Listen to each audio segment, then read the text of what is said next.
Иако сакате градежништвото е двигател на една економија, тоа во прилеп со години е во статус кво ситуација.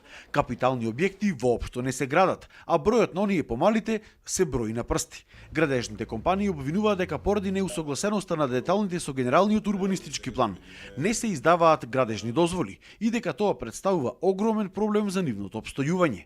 Ја пребродиле ковид кризата, енергетската криза, но за оваа криза се плашат најмногу од се. Овој проблем со неиздавањето на градежни дозволи постоеше и за време на претходната локална самоуправа, но продолжува и 2 години потоа. Иако веќе 2023 година завршува рокот на важењето на генералниот урбанистички план и треба да се носи сега нов генерален урбанистички план. Ние не успеавме за 10 години да го усогласиме со деталните планови генерален план на кој му одминува рокот. Издавањето на градежни дозволи се уште е процедура која што е тешка за општинската администрација и мислам дека неиздавањето на градежни дозволи директно влијае на нашиот сектор. Се надевам дека во наредната 2024 година конечно ќе се придвижат работите во некоја позитивна насока, со тоа што кога ќе имаме нов детален или генерален урбанистички план, ќе се придвижат работите во некоја позитивна насока. Поради ваквата ситуација, дел од инвеститорите ја напуштале општината и заминувале таму каде што има подобри услови, а граѓаните поради неможноста да добијат дозвола, граделе на диво. А од сето тоа, огромни штети врз буџетот трпи и општината.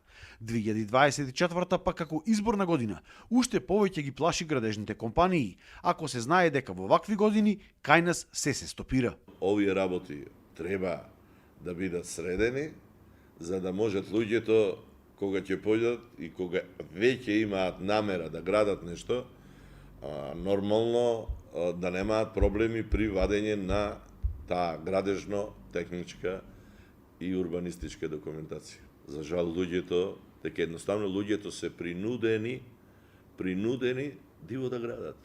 Не очекуваат двојни избори и мислам дека во текот на таа година, пола година ние веќе како општество и како граѓани ќе имаме загубено заради тоа што изборите ќе бидат во мај месец, а наредната нова влада ќе се состави тек во месец јуни или јули и затоа пола година претпоставувам дека со овој дел ќе биде закочен. Од општината пак велат дека работите биле далеку подобрени за разлика од минатото. Само годинава биле издадени над 30 одобренија за градба, а во постапка била изменена генералниот план, каде се предвидува можност за изработка на детални планови на помали опфати и издавање на изводи од ДУП таму каде што има непоклопување на улиците со генералниот план. Во тек била и постапка за донесување на нови 18 детални планови, а исто така во завршна фаза било и донесувањето на урбанистички планови за 30 населени места.